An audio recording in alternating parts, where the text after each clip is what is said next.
Electrolytic cell और electrochemical cell पहले हम समझाने जा रहे हैं, और तब आप इलेक्ट्रोलाइटिक सेल जो कल इलेक्ट्रोप्लेटिंग का वर्क समझे थे, जिसमें बताया गया था किसी सस्ते धातु पर, मेटल पर महंगे मेटल का कोटिंग करना है तो आप वहां इलेक्ट्रोलाइसिस के मेथड का यूज करते हैं।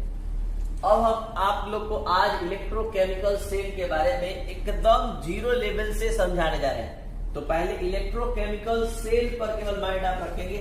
जब इसको समझ जाएंगे तो दोनों में डिफरेंस, इलेक्ट्रोलाइटिक सेल और इलेक्ट्रोकेमिकल सेल दोनों में डिफरेंस आप समझेंगे अच्छे से। सबसे पहले इलेक्ट्रोकेमिकल सेल समझने से पहले एक शब्द है, एक वर्ड है जो जान लेना जरूरी है, हाफ सेल। हाफ सेल क्या होता है स्टूडेंट? जब किसी मेटल के रड को उसी के सॉल्ट के सॉल्यूशन में डुबा दिया जाता है तो उसे हाफ सेल कहते हैं। यानी when a metallic rod is dipped into its own salt solution, then this complete experimental setup is called half cell. अगर हमको कॉपर का हाफ सेल बनाना है तो ये रड कॉपर का होगा और यहाँ सॉल्यूशन CuSO4 का होगा, ठीक है। अगर ये सिल्वर का रड है, चांदी का रड है, तो ये सॉल्ट जो होगा AgNO3 का होगा या AgCl का होगा। तो ये complete experimental setup half cell कहलाता है। हाफ सेल कैसे जनरेट होता है? वास्तव में आपके सामने जो है वो सेल, बैटरी जो है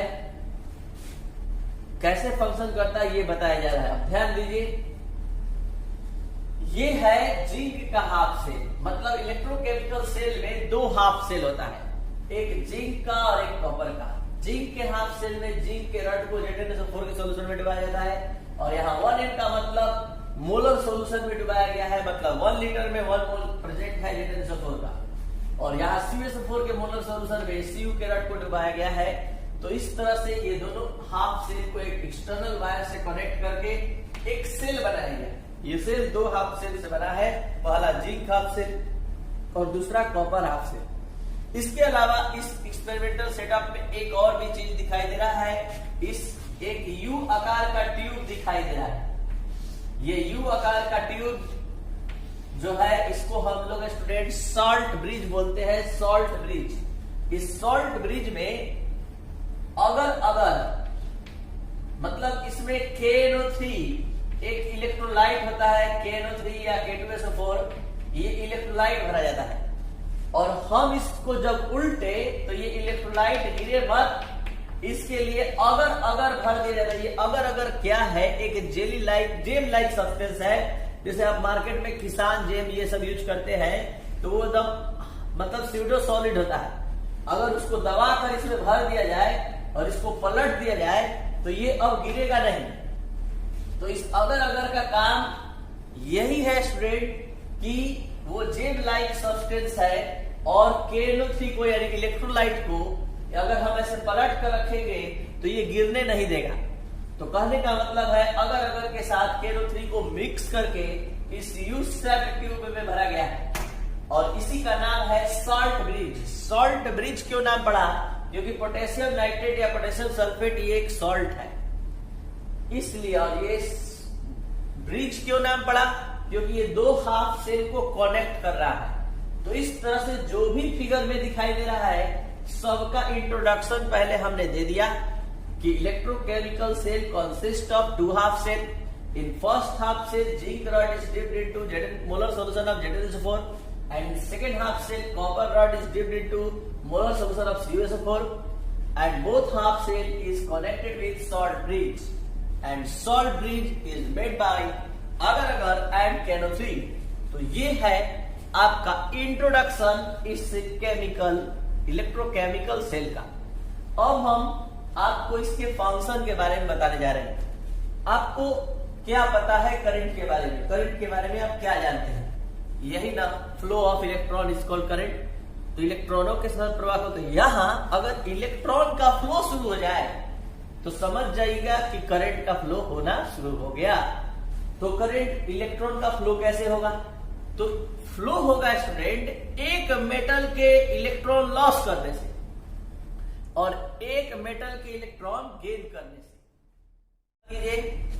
तो ऑक्सीडेशन एक ऐसा प्रोसेस है जिसमें स्टूडेंट इलेक्ट्रॉन का लॉस होता है। अब सोचिए कि गेन किसमें होता है, तो रिडक्शन।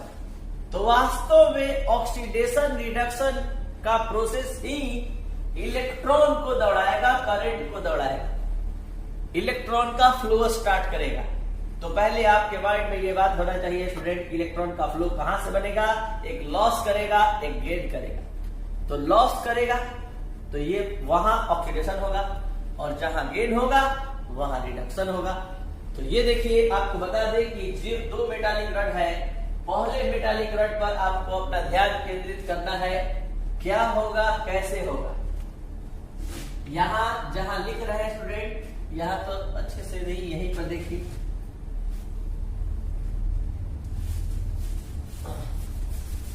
ये है ये वाला हाफ सेल। फिगर खराब नहीं हो इसलिए हम अलग लेकर आपको समझा रहे हैं। इसमें जिंक के रड को ZnSO4 के सॉल्यूशन में डुबाया गया है। तो इसमें दो आयन है, Zn++ और SO4- है। मतलब सॉल्यूशन में Zn++ है और SO4- है। तो जिंक और Zn++ में क्या कर दीजिए, तो जिंक एटम बता रहे थे स्टूडेंट कि इस जिंक और कॉपर में अधिक रिएक्टिव मेटल जिंक है। रिएक्टिव मेटल की रिएक्टिविटी इलेक्ट्रॉन लॉस से निर्धारित होती है और नॉन मेटल की रिएक्टिविटी इलेक्ट्रॉन की गेन से। तो यहां ये जिंक मेटल इलेक्ट्रॉन लॉस करके अपना इलेक्ट्रॉन यही छोड़कर सॉल्यूशन में जाएगा। तो सोचिए, बार बार ये जिंक मेटल अपना 2 इलेक्ट्रॉन यही छोड़कर सॉल्यूशन में जाना शुरू करेगा तो इस रड पर इलेक्ट्रॉन की अधिकता हो जाएगी। यानी जिंक और कॉपर में अधिक रिएक्टिव मेटल जिंक है तो जिंक अपना इलेक्ट्रॉन 2 इलेक्ट्रॉन छोड़कर सॉल्यूशन में जाएगा, क्योंकि सॉल्यूशन में बने रहने के लिए उसको जिंक आयन बनना होगा और जिंक बनने के लिए 2 पॉजिटिव चार्ज आने के लिए 2 इलेक्ट्रॉन हर जिंक एटम को, क्योंकि ये मेटालिक रड जिंक से बना है और असंख्य एटम है, बहुत काफी संख्या में एटम है जो इलेक्ट्रॉन लॉस करके आयन के फॉर्म में सॉल्यूशन में जाते हैं। और ऐसा करने से, हर एटम के द्वारा करने से इलेक्ट्रॉन की अधिकता हो जाती है इस रड पर। ये इलेक्ट्रॉन एक्सटर्नल वायर से होते हुए कॉपर के रड पर पहुंचता है। और जब कॉपर के रड पर पहुंचता है स्टूडेंट, तो देखिए कॉपर के रड पर क्या स्थिति है। कॉपर के रड पर ये स्थिति है, ये है कॉपर का रड और ये है CuSO4 का सॉल्यूशन, जिसमें 2 आयन है Cu++ और SO4-। Cu++ और SO4-। ये है सेकेंड हाफ से। तो कॉपर Cu और Cu++ में क्या डिफरेंस है आपको समझ में आ रहा है। इसका 29 एटॉमिक नंबर है, 29 इलेक्ट्रॉन और इसमें 27। तो होता क्या है कि जब इस पर इलेक्ट्रॉन जिंक रड से एक्सटर्नल वायर से होते हुए यहां आ जाते हैं, तो ये कॉपर आयन जो इस रड के संपर्क में होते हैं स्टूडेंट, वो तेजी से इस इलेक्ट्रॉन को गेन करते हैं और गेन करके कॉपर एटम बनकर डिपोजिट होते जाते हैं। तो ये कॉपर आयन 2 इलेक्ट्रॉन गेन करेगा और Cu बनकर इस पर डिपोजिट होना शुरू होता है। इसमें क्या हो रहा है कि एटम जा रहा है आयन के फॉर्म में, जिंक एटम सॉलिड फॉर्म में है और वो एक्वस फॉर्म में आयन में जा रहा है। कैसे, 2 इलेक्ट्रॉन का लॉस कर। और यहां उल्टा काम हो रहा है स्टूडेंट, देखिए बढ़िया से ध्यान दीजिए। Cu++ सॉल्यूशन में है, ठीक है, और सॉल्यूशन का Cu++ 2 इलेक्ट्रॉन गेन करके रड पर डिपोजिट हो रहा है। Cu++ रड पर डिपोजिट हो रहा है, Cu++ रड पर डिपोजिट हो रहा है, क्योंकि यहां से इलेक्ट्रॉन इसको गेन करने के लिए मिल रहा है और वो भी कितना, तो 2। और ऐसा करने से ये Cu सॉलिड में कन्वर्ट हो गया। तो सोचिए ये प्रोसेस बार बार होगा, लगातार होगा, तो इस रड पर इलेक्ट्रॉन की अधिकता होगी और इस रड पर इलेक्ट्रॉन की कमी बनी रहेगी, क्योंकि जो ही इसके संपर्क में आएगा Cu++ उसको गेन करेगा, तुरंत रड पर डिपॉजिट होगा।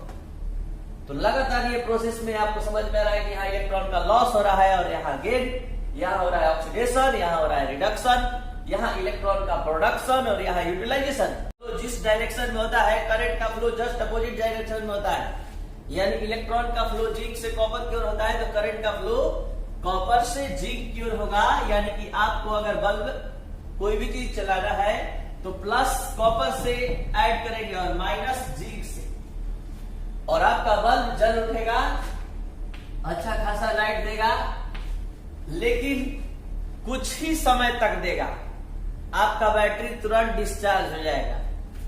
और ऐसा कैसे हो गया? अब आ रहा है रोल सॉल्ट ब्रिज का, और ये ज्यादा देर तक नहीं आपका सेल काम करेगा। अगर ज्यादा देर तक काम करवाना है तो सॉल्ट ब्रिज का इस्तेमाल होगा स्टूडेंट। और ये सॉल्ट ब्रिज का इस्तेमाल कल के क्लास में 10:05 हो गया है, यानी कल देखिए, जैसे सीरियल देखते हैं। अभी आपका ये सेल ज्यादा देर तक काम नहीं करेगा। ज्यादा देर तक काम करने के लिए सॉल्ट ब्रिज लगाना होगा, उसका फंक्शन समझना होगा कि लगातार आपका सेल काम करे। तो आज इतना ही रहने दिया जाए, कल फिर इसको पूरा अच्छा समझाकर जो भी लिखवा है पहले उसको समझाएंगे और तब आगे बढ़ेंगे। आज इतना ही रहने दिया जाए।